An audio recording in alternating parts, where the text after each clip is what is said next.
Good morning, good afternoon, good evening. This is Alan Burgos from the hashtag Walk with Blood channel. Welcome and welcome back to our channel. If you are just new to our channel, please do subscribe to our channel so that you can be a part of this more than 6,400 subscribers that we have. Thank you so much. No? Okay, see, to be exact, we are now 6,467 subscribers. Please do subscribe.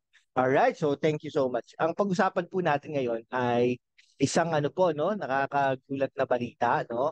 Dahil po ano no, um ang ano po natin nakatakas na si Kibuloy. Alright, si Kibuloy po ay siya po ay yung pastor no. Ang sabi niya po ay siya ay appointed son of God.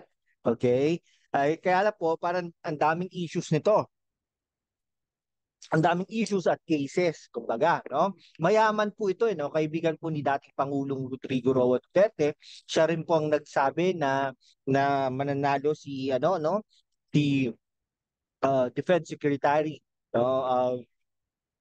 Defense Defense Secretary, no? So si ano nga ba ang pangalan nun?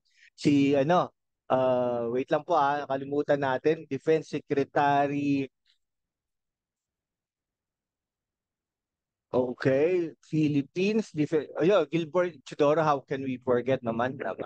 Okay, so ano po, no, si Defense Secretary Gilbert Chodoro, no, nung 2012, pero hindi po siya nanalo, ang nanalo po diyan ay si Aquino, kumbaga, no?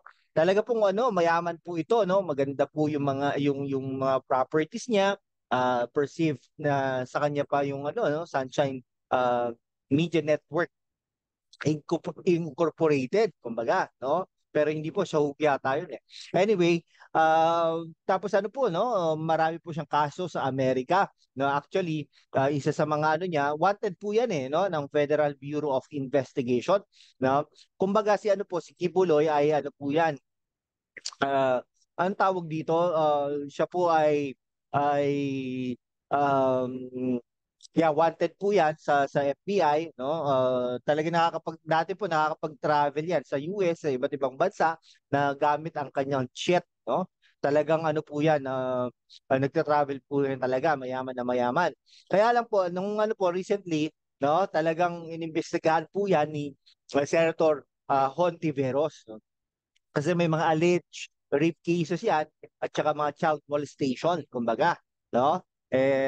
Tapos ano pa, yung parang lumalabas talagang minamasahe daw siya, ganyan, no? Kaya lang, siyempre, dininay naman niya yan.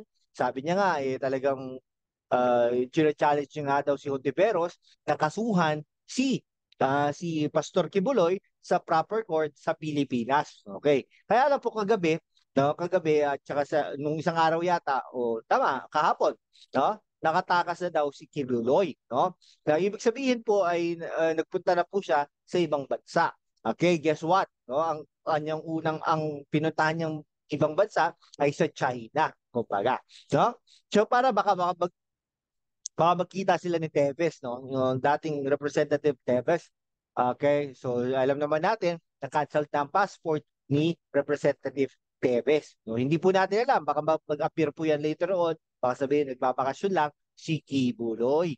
Okay, so ang ano po dyan ay baka later on, baka cancelahan din ang kanyang pasaporte, kumbaga. No? Ang nakapagtaka, kasi iniimbitahan po siya ni Hontiveros sa kanyang committee hearing.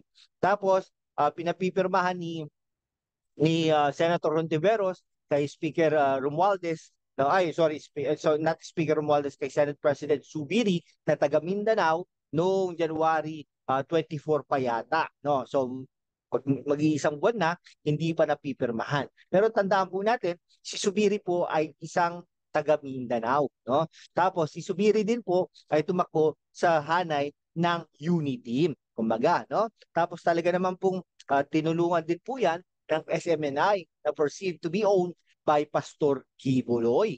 Ha?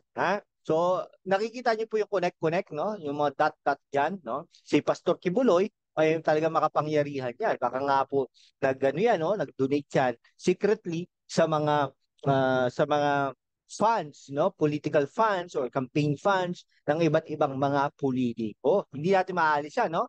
Tapos yung kay Duterte, no? Hanggang ngayon, ay pinagtatanggol pa siya ni dating Pangulong Rodrigo Roa Duterte. Okay, sige. Hanggang dito na lang po mga kaibigan ko ha.